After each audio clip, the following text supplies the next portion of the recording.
Yeah, can you hear me? I gotcha. Awesome. Hey, Roy and I have been friends ever since, I don't know, junior high, high school, all the way in this wonderful metropolis called Maynard, Arkansas. We were roommates in college. Just love this guy to death. We still stay in contact. You know, the people who my father has passed away, and this is one of the guys that, you know, knew and loved my dad, and I did him and his father as well. You know, that kind of thing just builds a legacy. It builds a connection among men. And Roy's one of those guys for me. Roy's an expert in cybersecurity. He's one of our awesome speakers here.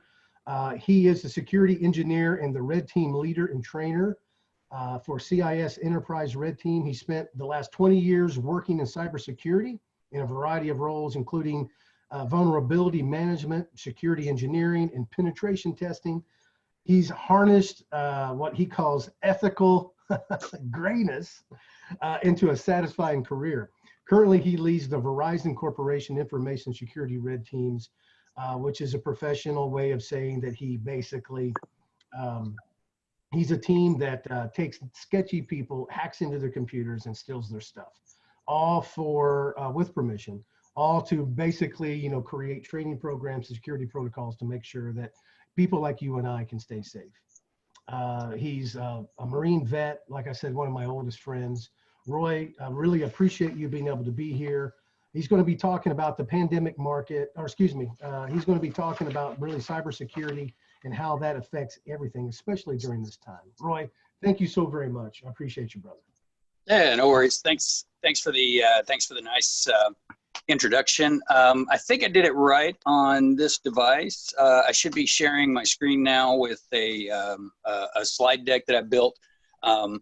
If I am not sharing it, Keith, if you would let me know if it's actually on the screen. If not, nope. I can talk through it. We do not. We see a frozen picture of you. That's what I see. How about everyone else? All right. It's probably. Let me give it one more go. Sure. And if not, then we'll just talk through it, and I will make this available to everybody. I will make it available. There we go.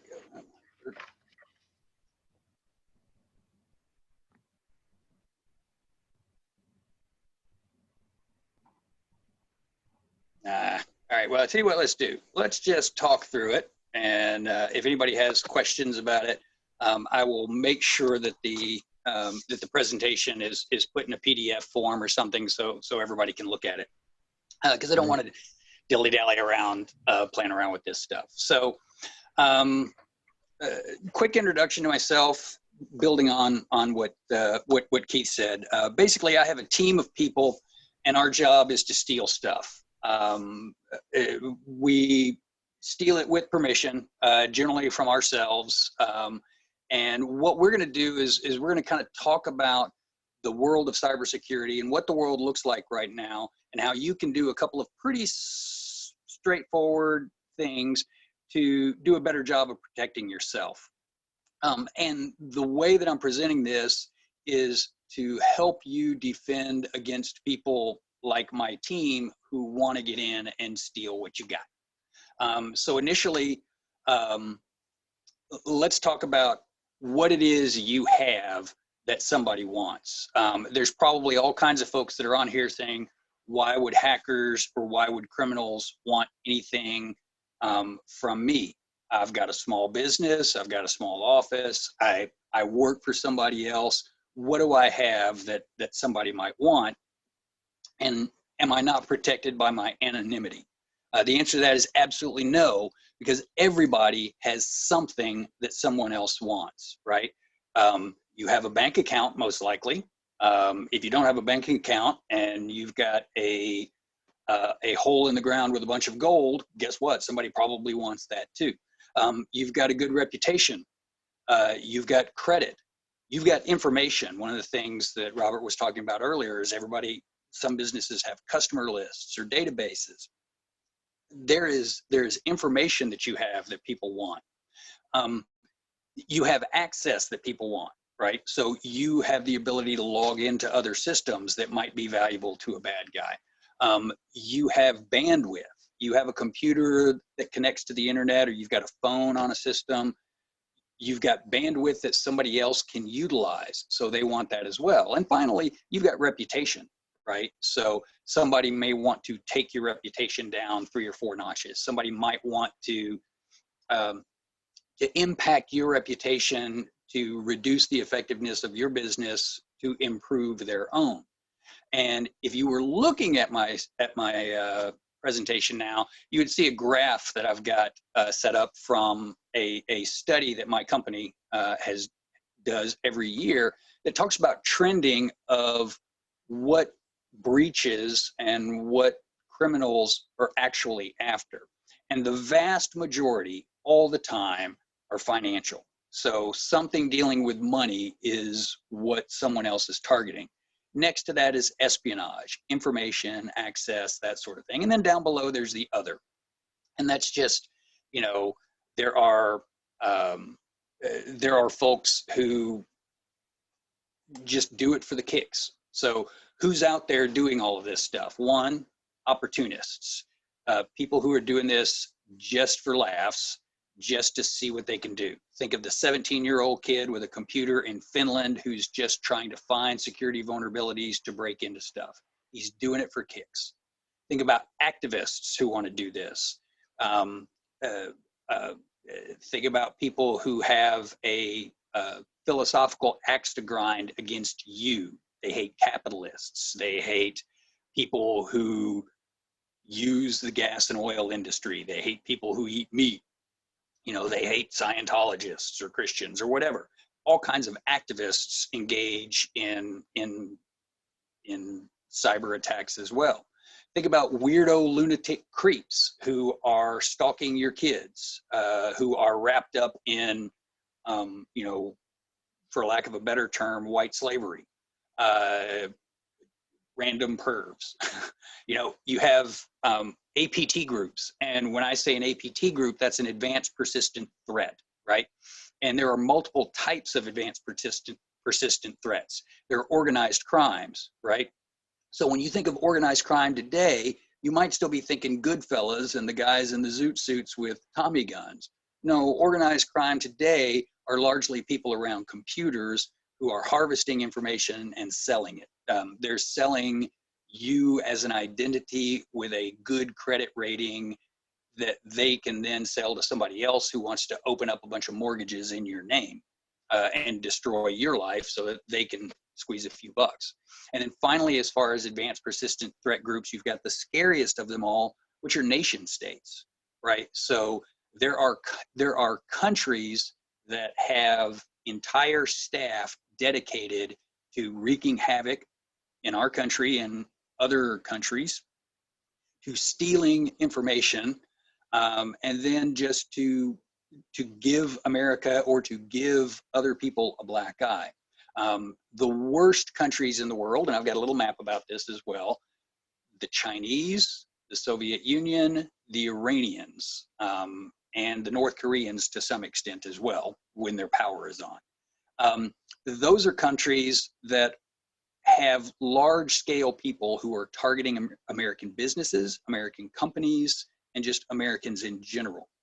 The Chinese are particularly bad about it because it's generally a cultural thing for them that they have established that rather than do their own research, it is cheaper to take other people's research, right? So rather than paying scientists large amounts of money to develop new weapon systems, you can spend a fraction of that on somebody with a computer to steal stuff that other people have created, and voila, they have just bypassed everything. So there's a, for these nation states, there's a large incentive for them to go absolute hacker crazy, and they are a serious problem that you have to worry about even if you think you don't.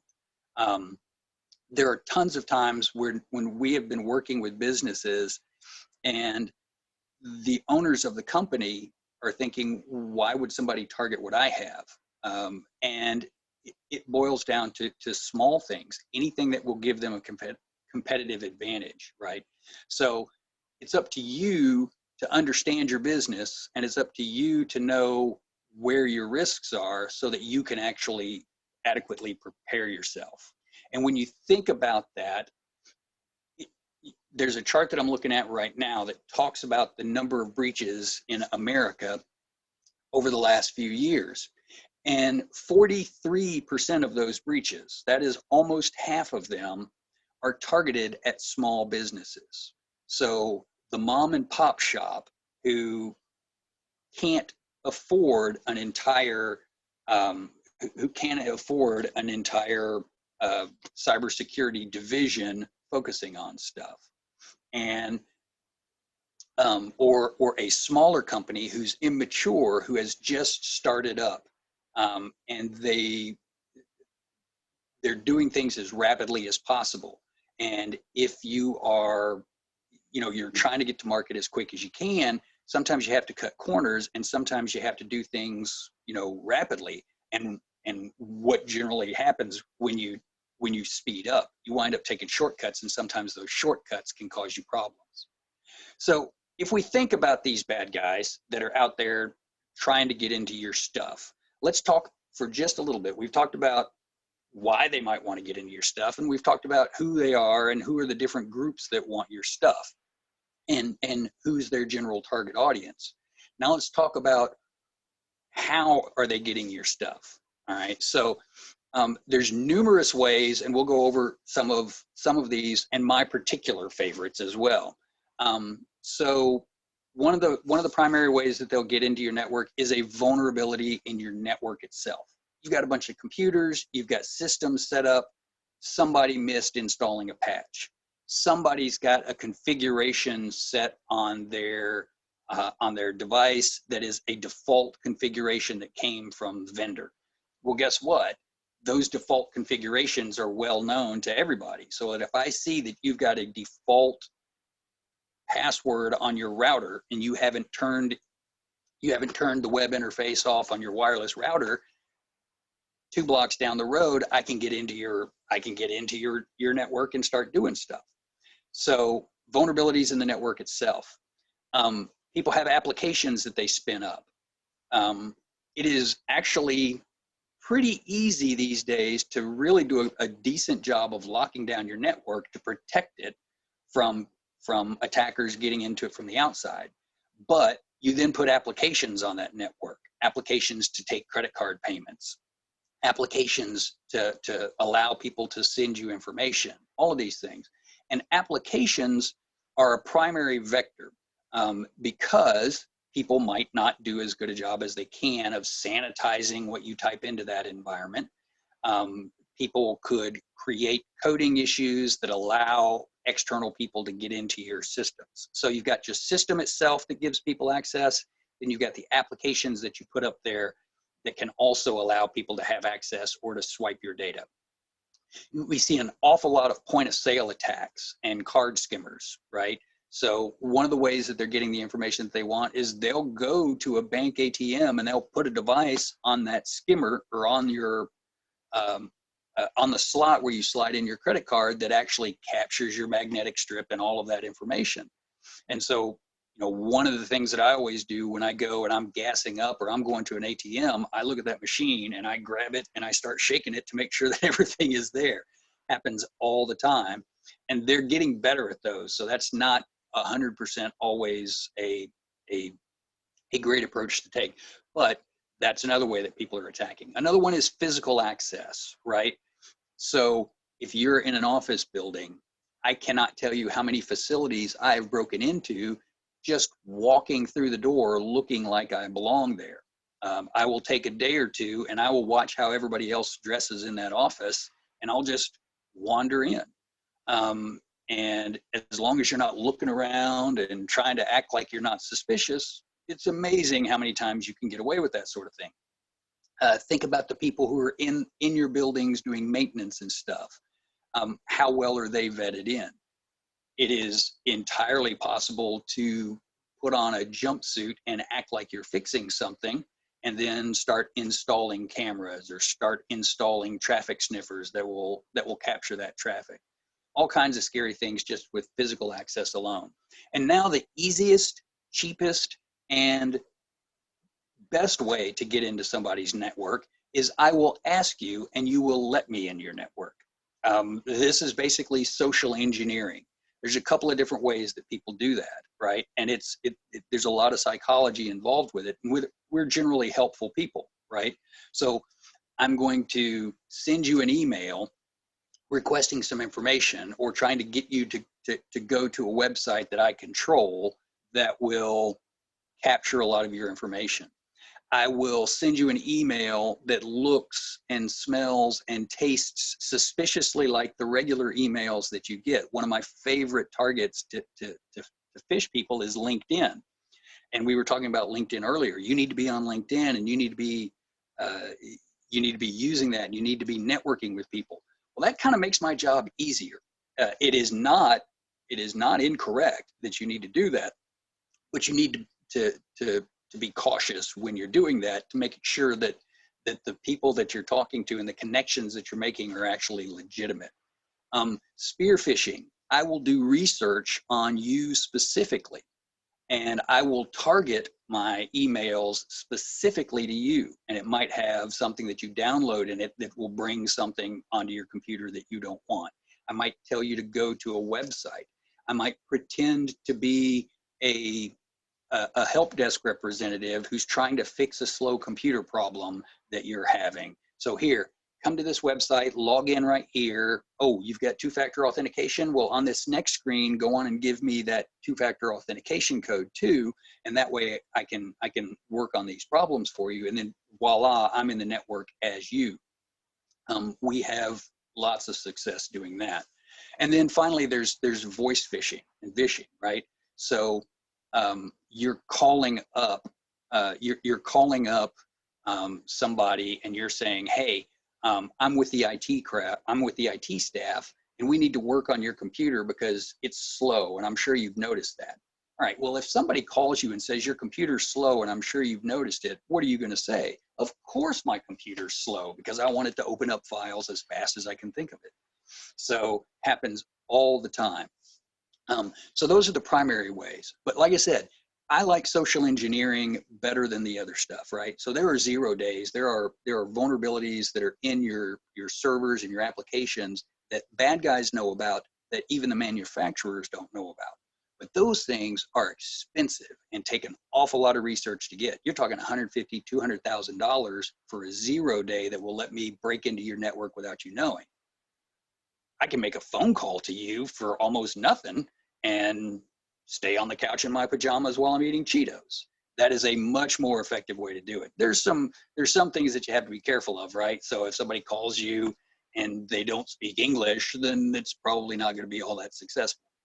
But anyway, the social engineering stuff is really one of the easiest and the best ways that folks are getting into things now.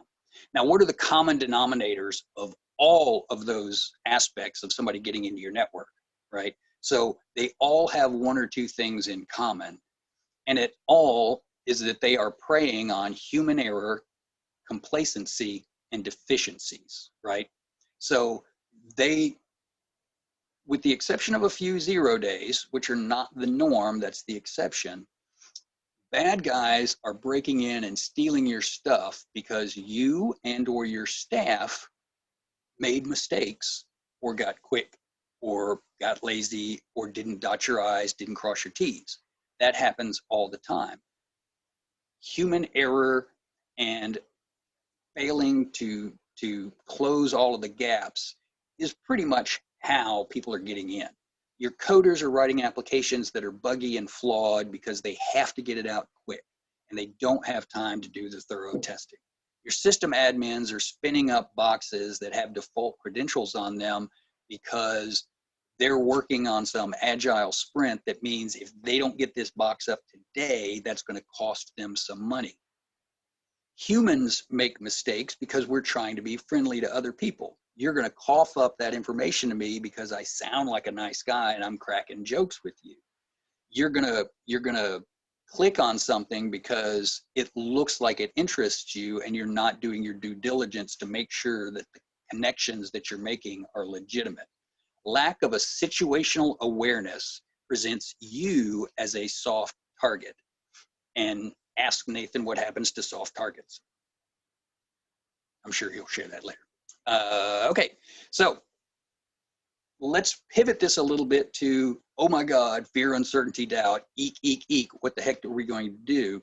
To some tips and suggestions for you and how you can better defend yourself in these situations. For your business, that's what we're going to talk about first. The first thing that you need to be able to do, and Robert mentioned this earlier, but you need to identify your crown jewels. You need to know your business to say, this is my valuable stuff. Is it things? Is it information? Is it a list of stuff? Is it technology that you have? Is it brain power that you have? Is it patented stuff that somebody wants? You have to know what your crown jewels are, and you have to know where your crown jewels are. How can you defend your house if you have no idea where all of the stuff is? You have to know your stuff. You have to know your IT, for business type perspectives, you have to know your systems and the sites that you have, right? So you have to know that all of your systems, all of your websites, all of your applications are fully inventoried. You have to make sure that those things are regularly patched, right? If Microsoft comes out with a patch and you don't put it on, that's on you. Now, if it's cumbersome and that sort of thing, it's a pain, but it's something that you have to do. Nobody's going to wade into that fist fight like this and then blame the other guy for not respecting my stance or something silly. The other thing that you want to do is make sure that you're maintaining those systems and keeping them up to date with everything else.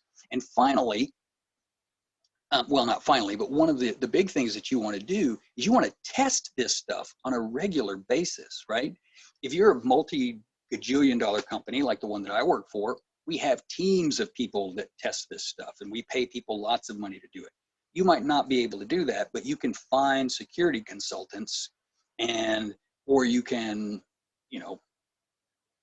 learn over the course of a year or two how to test your own systems. But test that stuff regularly. You can plan for a fight all day long, but if you don't get in there and train and spar, what is going to happen when that fight starts? Nathan, Keith, anybody, what's going to happen as soon as you get into a fight if you've planned it all out on paper, right? Okay, cool. So here we are. And one of the next things that you can do that's major, and Robert touched on this as well in relation to ransomware, is you want to have a business continuity plan, right? So you want to think, what happens when I do get punched in the mouth? What happens if somebody does get onto my network and installs ransomware and locks my machine and wants me to pay $3,000 to get access to my systems back? Well, I know the advice that we give people and that I give people as well. If somebody hits you with ransomware and you can't get into your stuff, you've got a couple of quick questions to ask. One, what happens if I turn everything off and start up from scratch? Do I have the ability to spin all that stuff right up? If you're on a cloud-based solution, that's usually pretty good. You can restore to a state before the attack happened, and you can put your data back there, and the recovery is pretty easy. If you don't, and you're not able to do that, then we say, you got to pay the ransom. And the vast majority, I can't find the information, but the vast majority of people who are hit with ransomware and then wind up having to pay, guess what? It's not a one-time fee. You're going to be paying that quite a bit because chances are they've left stuff in your network that you're not going to be able to find that's going to allow them to come back to you because you're a soft target. And if you build up your business continuity program and you base everything off of what you just did after you got compromised, we've actually seen teams reinstall the malicious software because they took their backups too soon.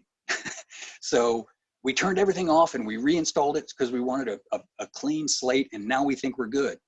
Well, surprise, you reinstalled the bad software too because they've been in your network a lot longer than you thought they were. So come up with a business continuity plan, and ideally you have multiple. You don't necessarily want your data everywhere, but you do want offsite, not in the same place protection of some of your crown jewels. because if you put all your eggs in one basket and that basket is hosed, then you're hosed as well. And then finally, for your business, you want to think seriously about a security awareness program, right? So you want everybody in your company to know the same stuff that you're learning here. You want everybody to know that there are hackers out there, that there's bad guys who are trying to do this stuff, so that they can make pretty good decisions too. For yourself and your family, what are some quick tips? And I know we're running a little bit late, which is good because we're towards the end here. For yourself and your family, what can you do on a personal level to maintain your own cybersecurity? Pay attention to URLs, right? If you get an invitation from LinkedIn and you see the button there and you hover your mouse over that button, does it say linkedin.com/user or something? Or does it say tinyurl.123, or does it say badguys.net and it just looks like the LinkedIn button, right? Look at those URLs, make sure they make sense before you click on them. Be extremely cautious of any unrequested PDF file or Office file that shows up in your inbox. I don't click any attachments unless I know the person sending it to me and I know that they are actually sending me an attachment, right? So Keith actually sent me a note that said, hey, have you seen this, just like a week and a half ago? Hey, did you see this PDF that I sent you about the Undisputed Mastery thing on the 16th? Well, sort of, but I didn't really look at it because I wasn't expecting it. But now that you've told me, I'll go back and look at it.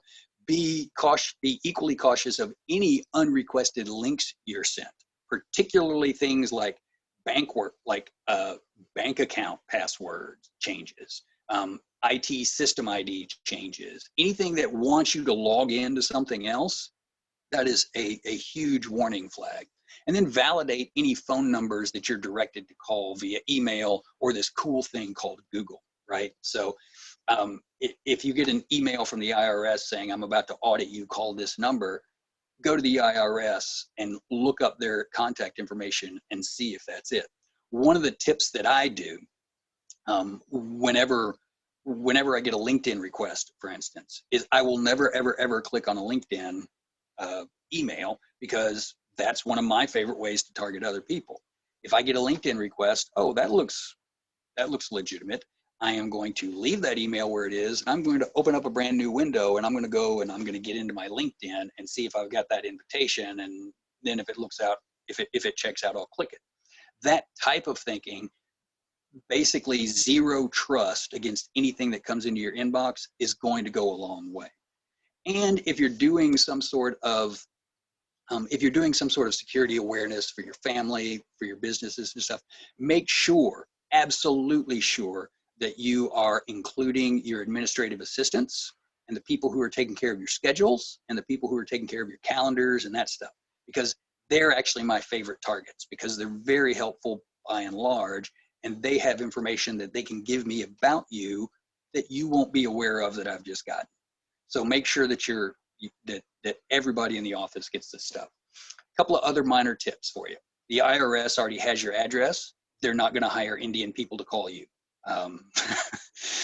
especially cold calling you. If you don't know the person on the other line, you don't have to be helpful, right? So if somebody's calling you asking about information about your facility, your building, your schedule, blah, blah, blah, I'm sorry, I don't know you. Why am I trying to give you this information? It's okay not to be helpful to everybody that comes in within reason. You don't have to be rude about it, but be very cautious about what information that you provide, because if I can take bits of information to you that I know that you know, and I can combine those with those spear phishing emails and those voice calls, it becomes much easier for me to trick you. So be careful about that. And every now and then, take a little bit of time and review your business, companies, offices, personal, social media presence. How much information are you giving out voluntarily about your business, right? So one of the things that I'll do if I'm attacking a company and they want me to get in there, I'm going to go to their LinkedIn page and I'm going to go to their job postings.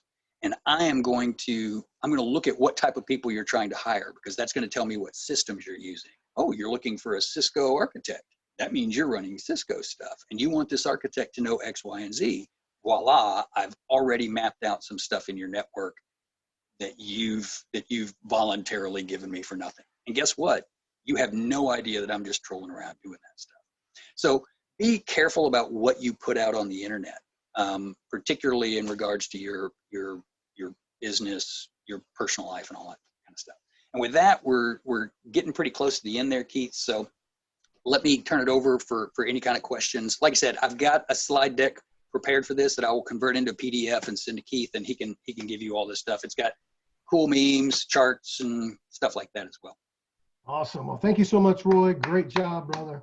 Thank you. Really good stuff. And we have a bunch of questions. Can you see the chat thread over there? Let me open it up and see. Oh, yeah, there are a lot of questions. We've got a bunch. Now, I'm also posting notes, but if you will, instead of me going up, just go through and pick a couple that you'd like to answer.